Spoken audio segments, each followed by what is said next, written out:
Bye bye bye bye. Ticket എവിടെ മേഡത്തിന്റെ വീട്? ഓളശ. നല്ല പടം. കുറെ നാളായിട്ട് നല്ലൊരു പടം വന്നിട്ട് ഇപ്പോൾ ത്രില്ലർ പടം മാത്രം ഓടിയിട്ട് കാര്യമില്ല, ഇങ്ങനത്തെ പടങ്ങൾ ഉണ്ടേ. കോമഡി ഉണ്ടോ? ആ കോമഡി ഒക്കെ ഉണ്ട്. സ്റ്റോറി എങ്ങനെ ഉണ്ട്? ആ കുഴപ്പമില്ല, നല്ല സ്റ്റോറിയാ. മഞ്ജുവിനെ പെണ്ണ് കാണാൻ വന്നിരിക്കുക. ആണോ? ആള് KSRTC-ലാ. അതെയോ? ഏറ്റുമാനൂർ വഴി കോട്ടയത്ത് പോകുന്ന സൂപ്പർ ഫാസ്റ്റ്. നല്ല സിനിമയാണ്. എനിക്ക് കണ്ടപ്പോൾ അതായത് ഇപ്പോഴത്തെ ഇങ്ങനത്തെ റിലവൻ്റ് ആയിട്ടുള്ള സ്റ്റോറീസ് ഒക്കെ കുറവാ മൂവിയിലൊക്കെ. സത്യസന്ധമായിട്ട് പറഞ്ഞാൽ കൊള്ളാം. ഫാമിലി എന്റർടൈനർ പക്ക ഇപ്പൊ നടക്കുന്ന കാര്യം പക്ക കറക്റ്റ്. പെൺകുട്ടികളെ ഇപ്പൊ കാണാൻ കിട്ടുമോ? ബിജിമോൾക്ക് സ്വർണ്ണമൊന്നും അത്ര ഇഷ്ടമല്ലെന്ന് തോന്നുന്നു.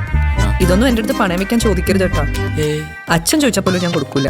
ഹൈലൈറ്റഡ് ആയിട്ട് സൗബിന്റെ ഒരു വെറൈറ്റി റോളാണ്. പിന്നെ സപ്പോർട്ടിംഗ് ആർട്ടിസ്റ്റ് ആയിട്ട് വന്നവരെല്ലാം അത്യാവശ്യം ചെയ്തിട്ടുണ്ട്. അതൊന്നും പറയാതിരിക്കുന്നതാണ് പേര് സത്യം പറഞ്ഞാൽ. എന്ന് വെച്ചാൽ 150 രൂപ വെറുതെ കൊടുത്ത് വെറുതെ അവിടെ പോയിരുന്ന ഉറക്കം തൂങ്ങി ഒരു എൻഗേജ്മെന്റ് ഇല്ലാതെ വന്ന ഒരവസ്ഥയായി പോയി. ആരാ സജീവായിട്ട് രാത്രി മെസ്സേജ് അയക്കുന്നത്? അതൊരു ഫ്രണ്ടാ.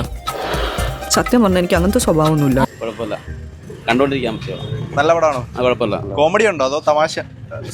ആണോ? കുറച്ചൊക്കെ കോമഡി. ധ്യാൻ്റെ എനിക്ക് തോന്നുന്നത് ഇപ്പോഴത്തെ ഇറങ്ങിയ സിനിമകളിൽ എനിക്ക് തോന്നുന്ന ക്യാരക്ടർ കുറച്ചും കൂടി നന്നായിട്ടുണ്ട്. അയ്യോ അങ്ങനെ പതിവൊന്നുമില്ല, വല്ലപ്പോഴും ഒരു സന്തോഷത്തിന്. ഈ കേസ് 2012 അമേരിക്കയിൽ നടന്നൊരു കേസാ. ക്ഷമയങ്ങ് നശിച്ചിട്ട് ഇത് എപ്പോ തീരും ഫോണിങ്ങനെ എടുത്ത് ഓരോ മിനിറ്റ് ഇങ്ങനെ നോക്കിക്കൊണ്ടിരിക്കുക, സമയം തീരാറായോ എന്ന്. എന്തായാലും 150 രൂപ എടുത്ത് ഒന്ന് കണ്ടല്ലേ.